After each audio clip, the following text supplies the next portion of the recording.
이 시간 우리에게 주시는 하나님의 말씀은 신약 성경 누가복음 2장 1절부터 14절까지의 말씀입니다. 제가 가진 성경으로는 신약 89면에 있습니다. 제가 읽고 마지막 절은 함께 읽겠습니다. 그때에 가이사 아구스도가 영을 내려 천하로 다 호적하라 하였으니 이 호적은 구레뇨가 수리아 총독이 되었을 때에 처음 한 것이라. 모든 사람이 호적하러 각각 고향으로 돌아가매 요셉도 다윗의 집 족속이므로 갈릴리 나사렛 동네에서 유대를 향하여 베들레헴이라 하는 다윗의 동네로 그 약혼한 마리아와 함께 호적하러 올라가니 마리아가 이미 잉태하였더라. 거기 있을 그때에 해산할 날이 차서 첫 아들을 낳아 강보로 싸서 구유에 뉘었으니 이는 여관에 있을 곳이 없음이러라. 그 지역의 목자들이 밤에 밖에서 자기 양떼를 지키더니 주의 사자가 곁에 서고 주의 영광이 그들을 두루 비추매 크게 무서워하는지라. 천사가 이르되 무서워하지 말라. 보라, 내가 온 백성에게 미칠 큰 기쁨의 좋은 소식을 너희에게 전하노라. 오늘 다윗의 동네에 너희를 위하여 구주가 나셨으니 곧 그리스도 주시니라. 너희가 가서 강보에 쌓여 구유에 뉘어 있는 아기를 보리니 이것이 너희에게 표적이니라 하더니 호련히 수많은 천군이 그 천사와 함께 하나님을 찬송하여 이르되. 다 함께 읽겠습니다. 지극히 높은 곳에서는 하나님께 영광이요 땅에서는 하나님이 기뻐하신 사람들 중에 평화로다 하니라. 아멘. 거룩하고 복된 주일 3부 예배 나오신 여러분 모두에게 하나님의 은혜와 축복이 함께 하시기를 간절히 바랍니다. 우리 앞뒤자 보시면서 반갑게 인사 나누시겠습니다. 주님의 은혜가 함께 하시기 바랍니다.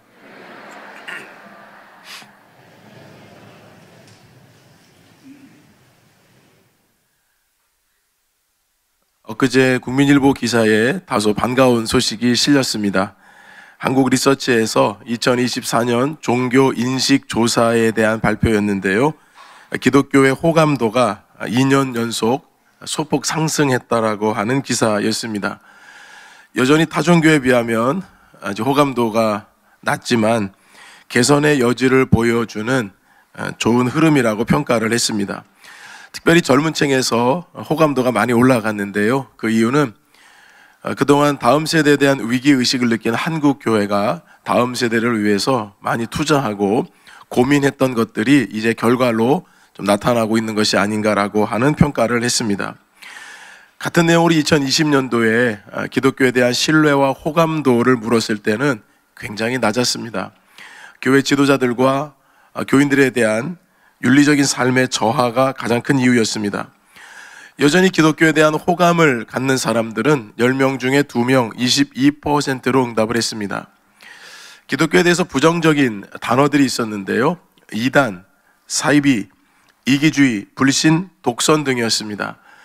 예수 믿지 않는 사람들, 기독교를 잘 모르는 분들은 교회를 생각할 때, 기독교를 생각할 때 이단과 사이비도 같은 종파라고 생각하고 있는 것이 드러나고 있다는 것입니다. 따라서 기독교가 세상의 호감도를 높이기 위해서는 공적인 영역에서 특정한 주제만 가지고 소리를 높이면 오히려 국민에게는 비호감이 될 것이고, 초대교회와 우리 나라의 초기 교회들처럼 고통당하고 가난하고 소외당한 사람들과 함께 해야 한다는 것입니다. 여러분, 예수님께서 이 땅에 오신 목적도 여기 있습니다. 예수님께서 이 땅에 오신 목적을 나는 섬김을 받으려 함이 아니라 도리어 섬기려 하고 나의 목숨을 많은 사람의 대속물로 주려 함이니라 말씀해 주셨습니다. 이것이 기독교고 이것이 우리가 붙들어야 할 생명의 말씀인 것입니다. 오늘 본문에서는 이렇게 섬김의 모습으로 이 땅에 오신 예수님의 탄생에 대한 기사를 우리에게 잘 알려주고 있습니다. 오늘 1절에 소개된 대로 예수님께서 탄생하셨을 때는 로마 제국의 일대 황제였던 가이사 아구스도가 통치하던 때였습니다. 가이사 아구스도는 옥타비아누스가 본명입니다. 거의 그 이름 자체가 신격화된 이름이에요. 왜냐하면 이름의 뜻이 뭐냐면 숭고한 자, 고귀한 자입니다. 여러분, 어떻게 사람 이름에다가 이런 이야기를 붙일 수가 있겠습니까? 뜻을. 그만큼 로마 황제는 살아있을 때도 자기 자신을 숭배하도록 신격화했지만 죽어서도 신격화해서 자기를 숭배하게 했던 사람입니다. 그의 통치력은 전례 없이 길었기 때문에 로마의 대부라고 하는 칭호까지 얻었던 사람입니다.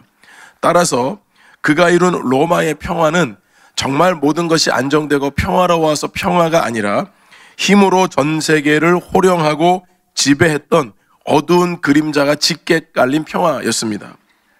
마치 자기 자신이 역사의 주인공, 그리고 자기 자신이 역사의 전면에서 모든 것을 좌우할 수 있을 그런 존재로 자기를 과시했지만, 여러분, 가이사 아구스도는 역사의 주인공인 아닙니다.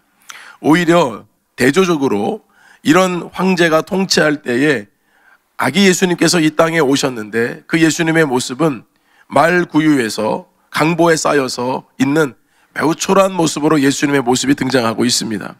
성경이 두 장면을 이렇게 보여주는 것은 진정한 이 시대의 왕이 누구요, 통치자가 누구인가를 사실은 상징적으로 보여주는 그림이에요. 당시 가이사 아구스도는 자기가 모든 것을 할 수 있다라고 하는 그 힘과 권세를 가지고 모든 것을 다 휘둘렀습니다.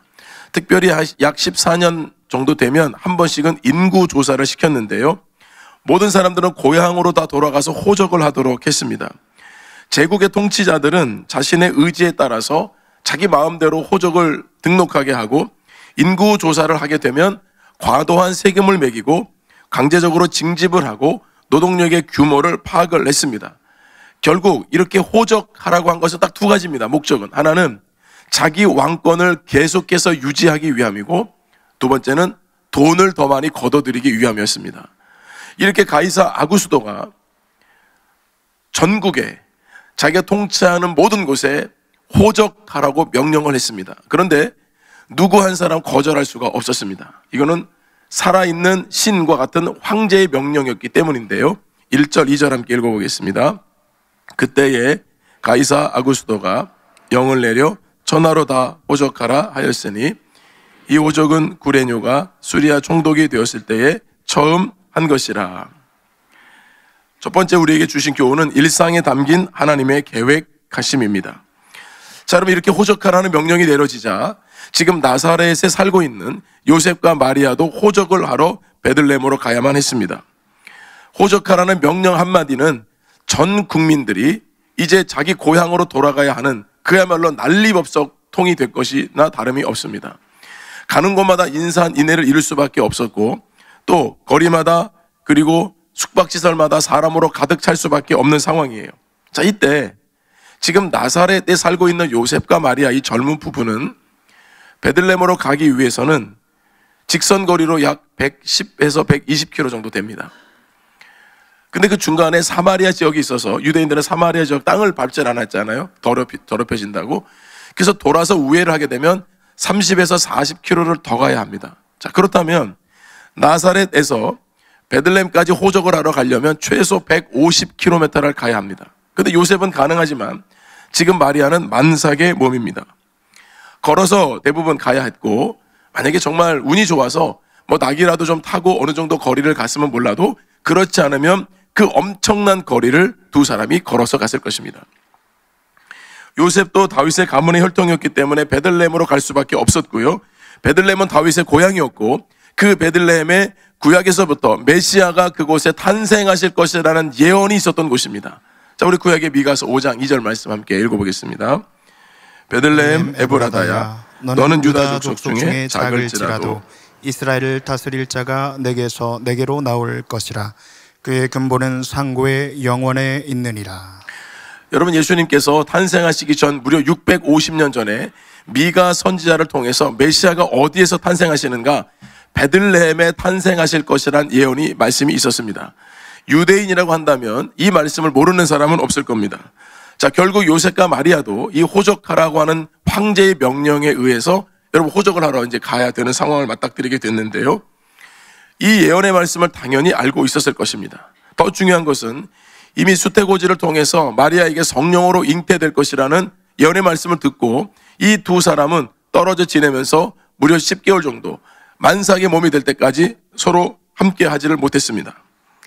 이미 하나님의 약속을 받았기 때문에 이 말씀이 이루어지고 있다는 것을 어렴풋이 알았을 수는 있으나 정말 말도 안 되는 이런 상황 가운데서 하나님의 말씀이 자기들 삶을 통해서 이루어진다고 하는 것은 아마도 생각하지 못하지 않았을까 생각이 듭니다.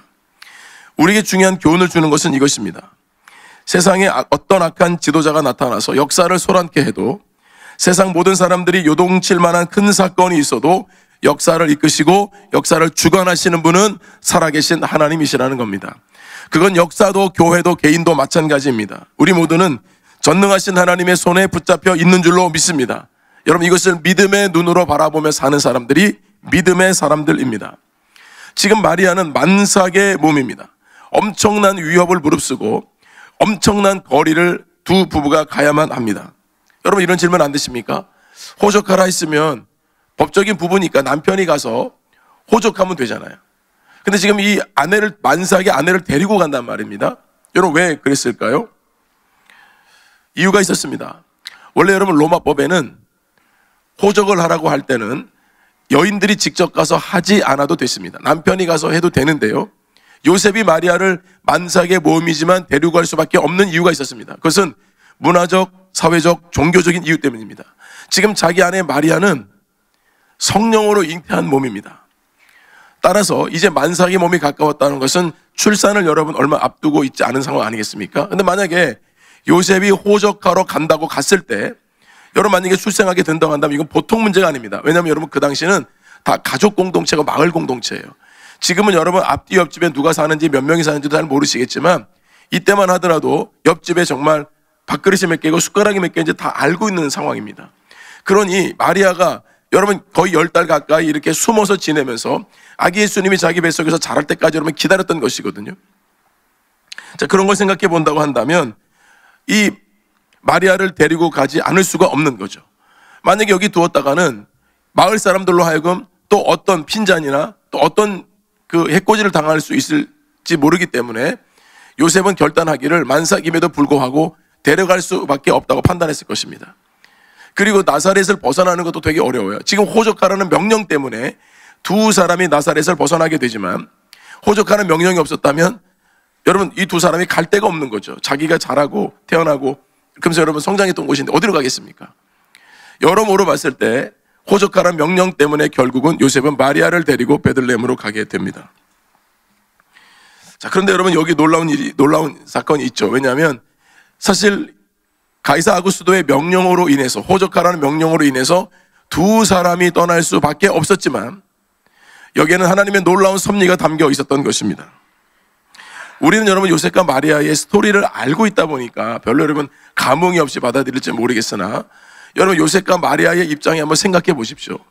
두 사람 다 아직 어리고 그런 가운데 지금 마리아는 성령으로 잉태를 했습니다.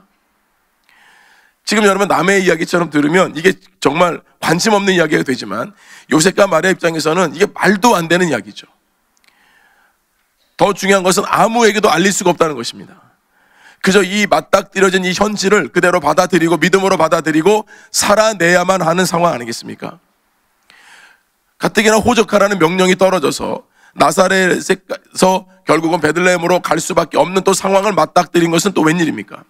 그러니까 여러분 이 두 사람은 자기들이 뭔가 선택하고 결정해서 일이 이루어지는 것이 아니고 하나님의 섭리와 계획 가운데서 자기가 거기 동참해서 그 일을 할 수밖에 없는 상황으로 몰고 가고 있는 것입니다. 여러분 이것이 하나님께서 복음의 역사를 이루어 가시는 방법이었습니다. 내가 선택한 것도 아닌데 하나님의 인도하심으로 인하여서 결국은 현실로 믿음으로 모든 것을 받아들이고 살 수밖에 없었다는 겁니다. 근데 왜 하필이면 이때냐 이거죠. 여러분 모세도 마찬가지였습니다. 모세가 태어날 때는 가장 난폭했던 애굽의 바로 왕이 통치하고 있을 때였죠. 애굽의 바로 왕은 히브리 사람들이 점점 불어나는 것을 두려워했습니다. 그래서 이제 히브리 사람들이 딸을 낳으면 살려두고 아들을 낳으면 무조건 나일강에 던져서 죽이라고 했습니다. 여러분 나일강에 던져서 아이를 죽인다면 그게 무슨 말이겠습니까? 결국 아이도 죽지만 죽은 다음에도 물고기에 밥이 되라는 것입니다. 여러분 이런 끔찍한 명령을 내렸습니다. 왜 하필이면 이때냐는 거죠.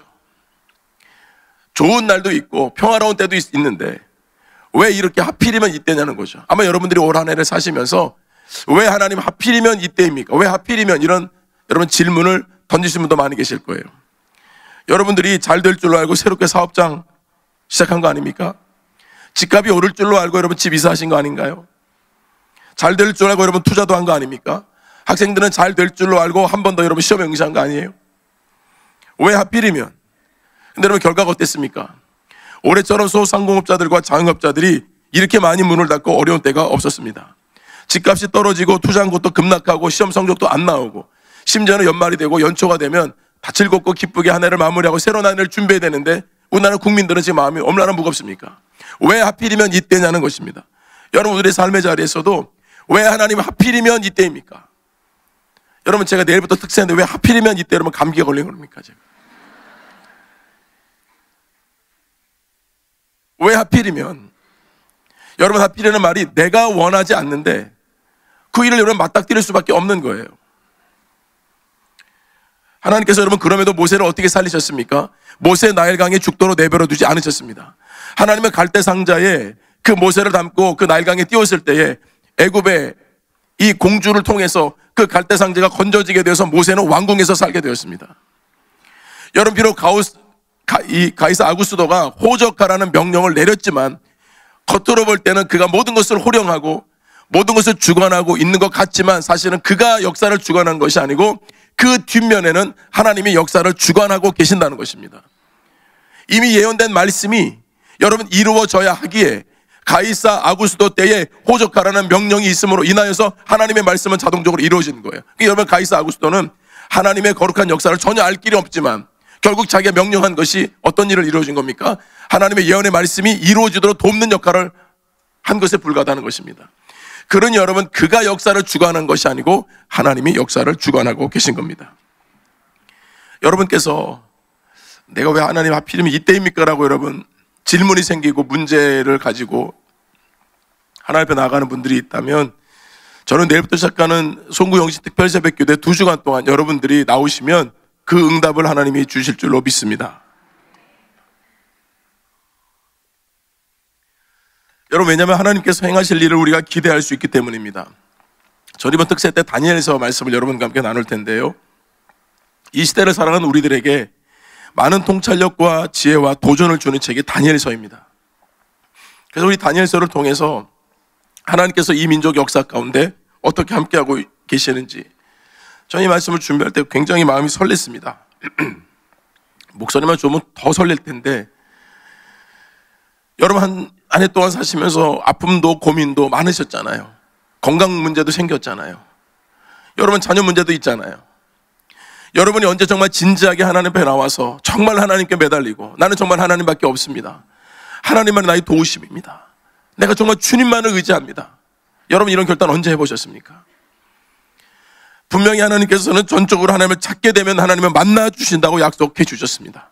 여러분 이번 특별 새벽 기도회 여러분이 작정하고 주님 앞에 나오면 하나님께서 여러분을 통하여 크고 놀라운 새 일을 행하게 되실 줄로 믿습니다. 그런 은혜를 사모하자는 거예요. 그래서 여러분 지금 핸드북이 안 나왔는데 저희가 핸드북 다 제작을 다 했어요. 이제 내일 오시는 분은 다 드릴 텐데요. 혹시라도 지방에서 핸드북이 없는 분들 오늘 교구 목사님 통해서 받아가십시오. 그래서 여러분들이 어디 있든지 간에 하나님 말씀을 가까이 하시고 들으셔야 합니다. 제가 이번에도 기도 카드 다 만들었어요. 여러분들이 작정하면서 기도 제목 써서 나오십시오. 여러분 우리 하나님 분명히 응답해 주신 하나님이 우리와 함께 하신 하나님이신데 뭐가 두렵고 뭐가 염려가 됩니까? 여러분 한 해를 마무리하고 새로운 한 해를 말씀으로 열어갈 때 하나님께서 저와 여러분을 통해서 이루고자 하시는 귀한 일들이 다른 곳에서 이루어지는 것이 아니라 말씀을 듣고 기도하는 가운데 이루어지게 될 줄로 믿습니다. 우리 7절 말씀 함께 읽어보겠습니다.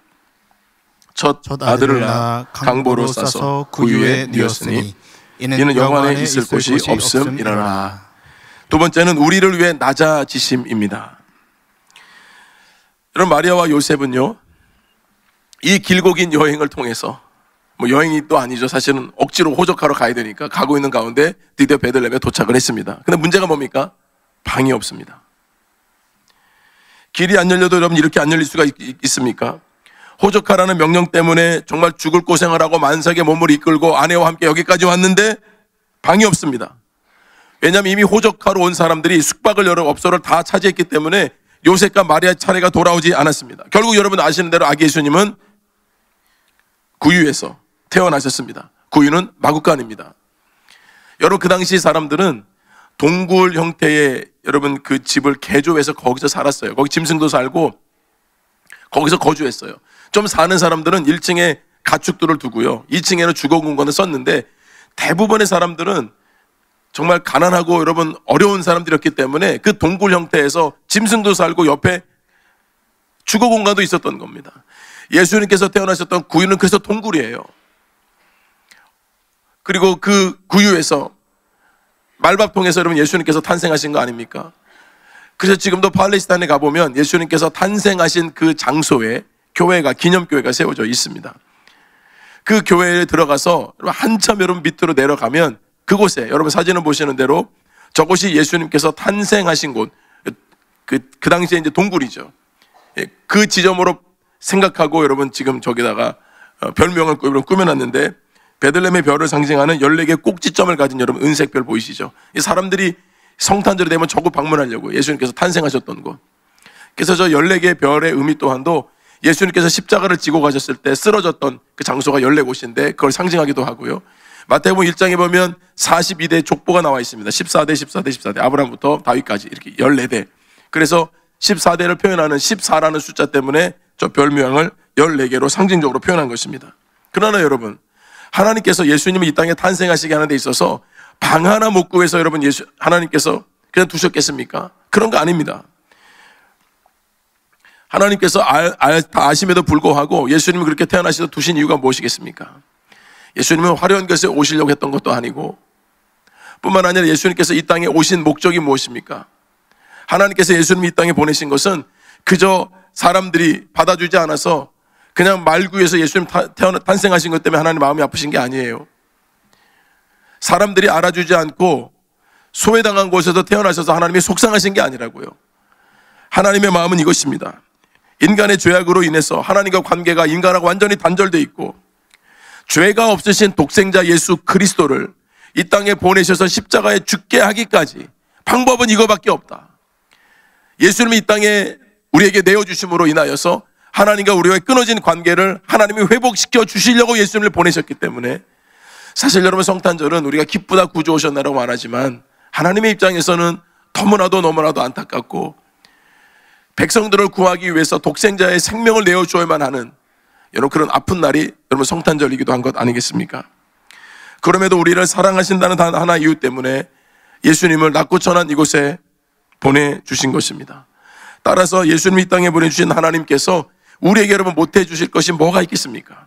우리는 이 말씀을 늘 마음에 두셔야 돼요. 우리 히브리서 2장 18절 함께 읽어보겠습니다. 그가 시험을 받아 고난을 당하셨은즉 시험을 받는 자들을 능히 도우실 수 있느니라. 시험 받는 자들을 능히 도우실 수 있다는 이 말씀 여러분 마음속에 늘 새기고, 이 말씀이 힘이 되기를 주님의 이름으로 축원합니다.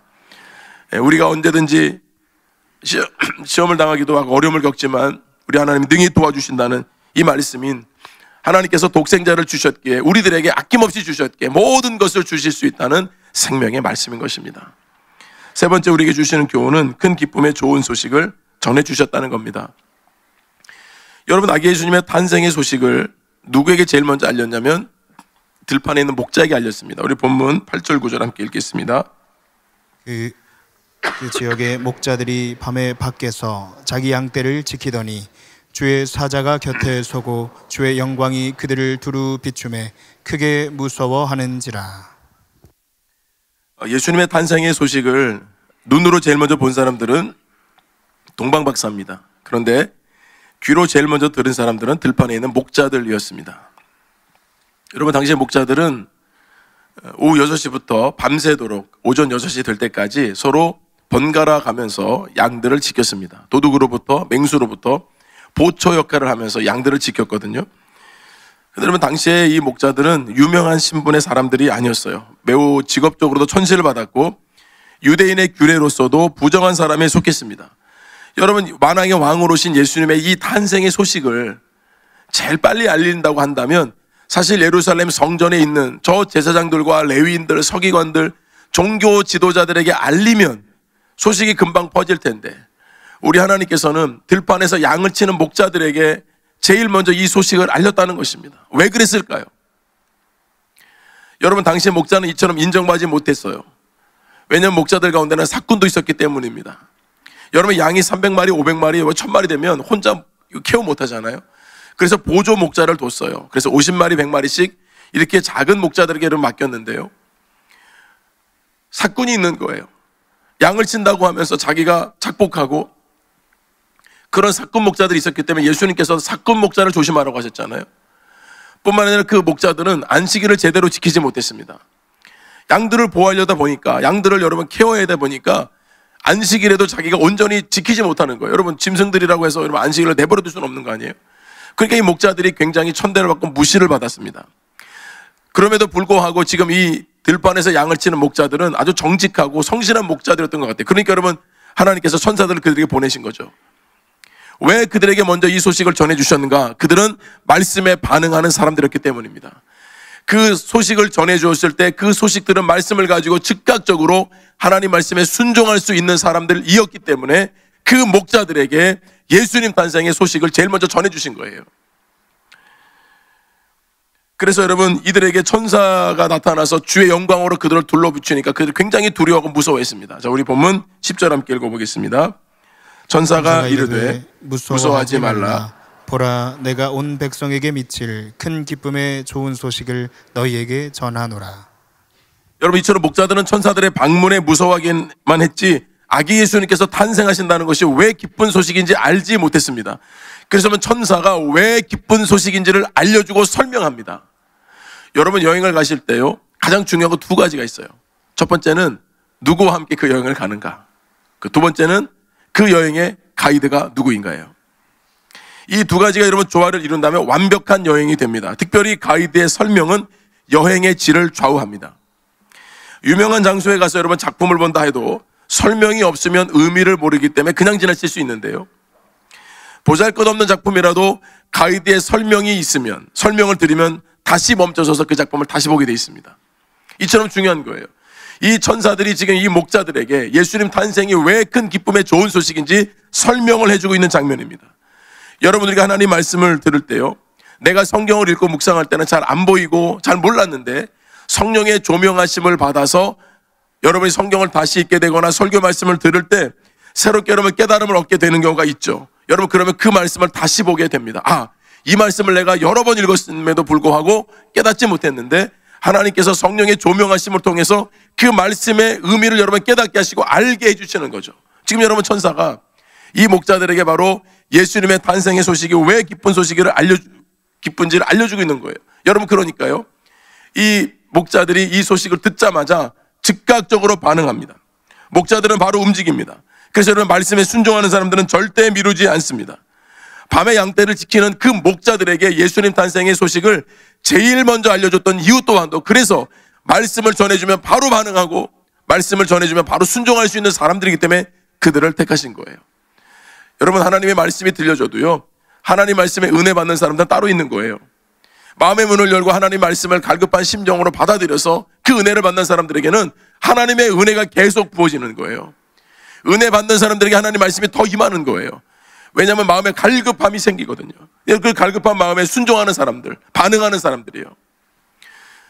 2025년도를 준비하면서 우리 장로님들이 아마 여러분들에게 연락하신 분들 계실 거예요. 내년에 좀 일을 같이 하자고.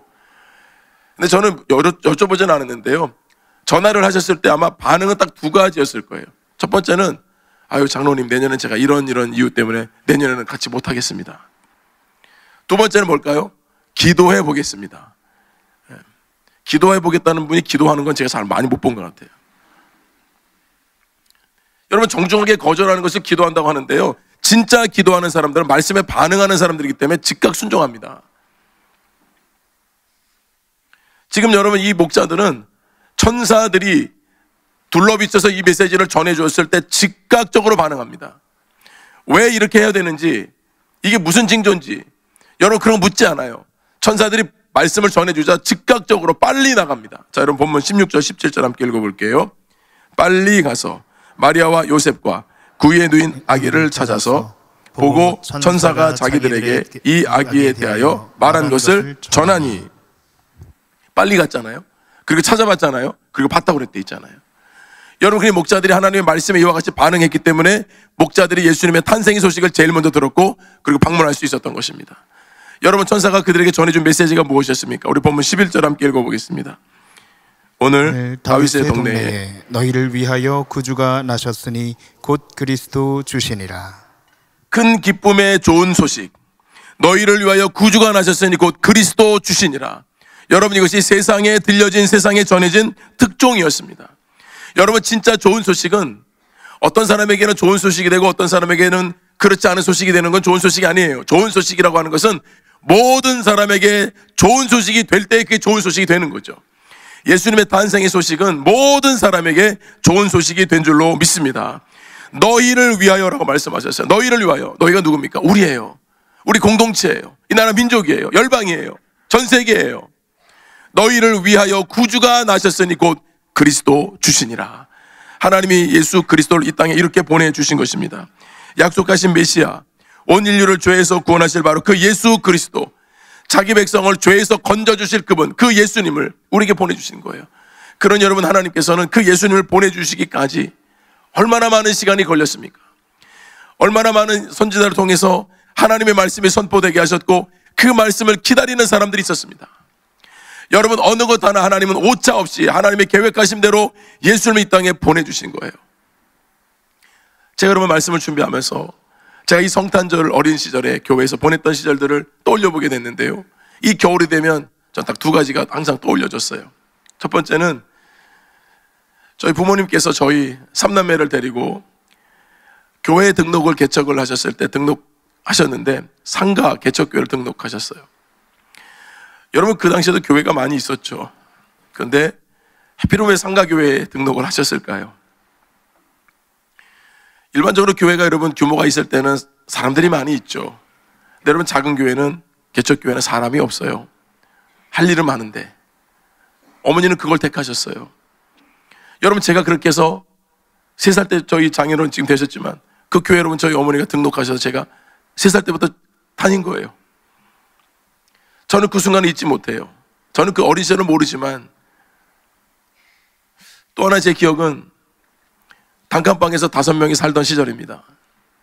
3남매가 부모님하고 5명이서 단칸방에 지냈어요. 그 어린 시절이요. 어린 시절 마음에는 그렇잖아요. 다른 친구들처럼 좀 나도 방이 있으면 좋겠고 나도 넓은 집에 살면 좋겠고 여러분 그런 생각 왜 안 하겠습니까? 제가 시간을 돌아보면서 제가 오늘 있기까지 예수님께서 이 땅에 탄생하신 것만이 특종이 아니라 우리 하나님이 우리를 보실 때 아무것도 아닌 것 같아도 순간순간 시간을 저를 인도해 주셔서 오늘의 내가 있기까지 그 사건이 그냥 사라지는 사건이 아니고 그 사건이 오늘 나의 삶에 있다는 것을 그때 하나님이 나를 인도해 주셔서 나를 오늘 여기까지 있게 하셨다는 것을 하나님이 기억하게 하시더라는 것입니다. 여러분도 마찬가지 아닙니까? 우리 교인들 오시는 분들 보면요 제가 놀랄 때가 있습니다. 새가족 때 등록하시면 어떻게 오시냐고 여쭤보는데요, 최근에도 어떤 분이 교회 등록을 하셨는데 그 여자분이 등록하신 이유가 뭐냐면 남편이 경찰관이시래요.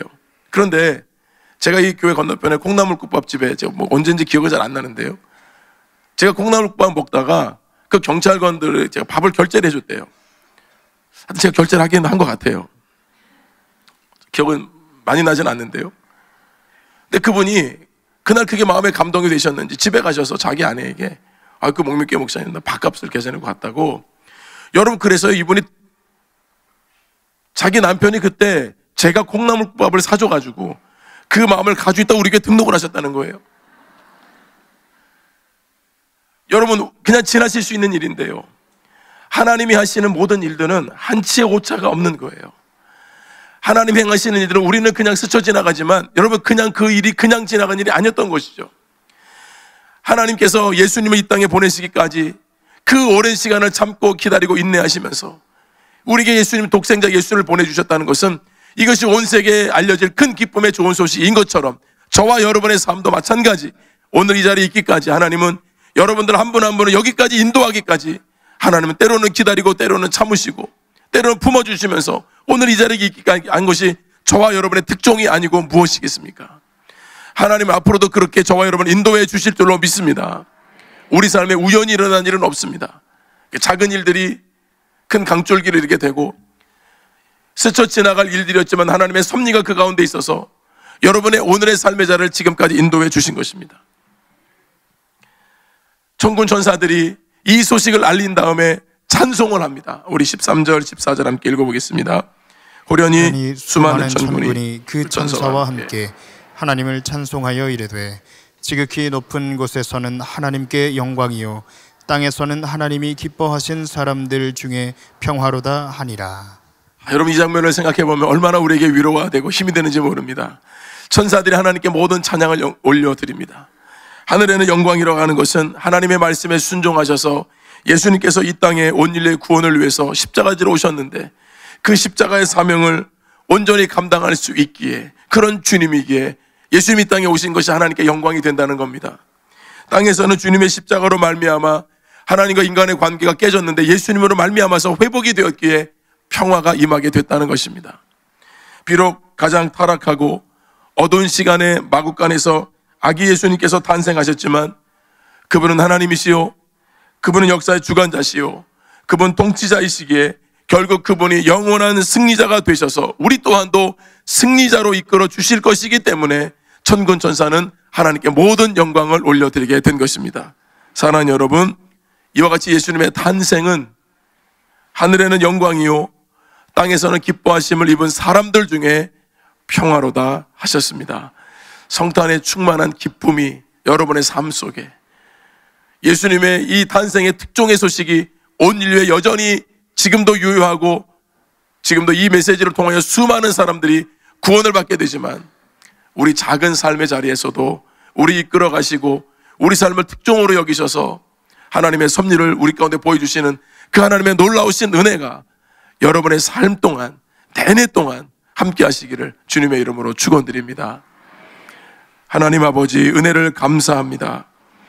예수님의 탄생을 기다리는 대림절 4번째 주일, 진정한 왕으로, 평화의 왕으로 이 땅에 오신 주님, 우리에게 큰 기쁨의 소식을 들려주시니 감사합니다.